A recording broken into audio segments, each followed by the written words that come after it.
దండం పెడతా కాళ్ళు మొక్కుతా నాకే ఓటేయండి ఇగో ఈ 500 తీసుకో ఈ 100 తీసుకో అంటూ ఎన్నికలకు ముందు ఓటర్లకు డబ్బులు ఇచ్చారు. ఇప్పుడు ఓడిపోగానే నా పైసలు నాకు ఇచ్చేయండి అంటూ ఓటర్ల ఇంటి నుంచి ప్రదక్షిణలు చేస్తున్నారు.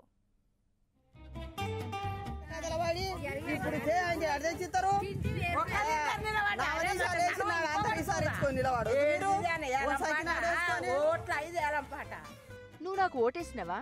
వెయ్యలే కాదు. నువ్వు ఓటేస్తే నేను ఓడిపోకపోదును. నువ్వే కాదు, ఈ వాడలో నాకు ఎవ్వరూ ఓటేయలేదు. కాబట్టి ఎన్నికలప్పుడు నేను మీకు ఇచ్చిన నా పైసలు నాకు ఇచ్చేయండి అంటూ ఓటర్ల వెంట పడుతున్నారు ఓడిపోయిన అభ్యర్థులు.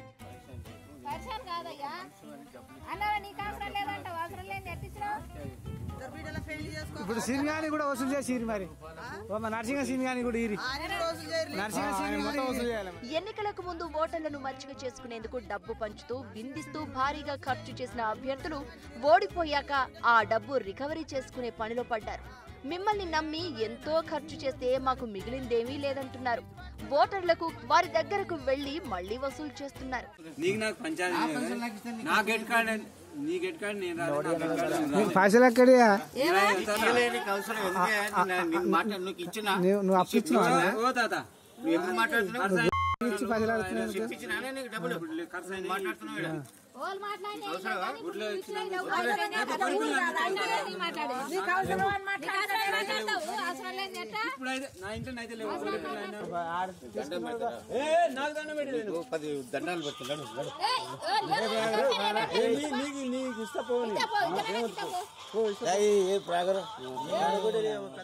ఓడి పరువు పోగొట్టుకున్నాం, పోయిన చోటే వెతుక్కోమన్నారు పెద్దలు అని అనుకున్నారో ఏమో.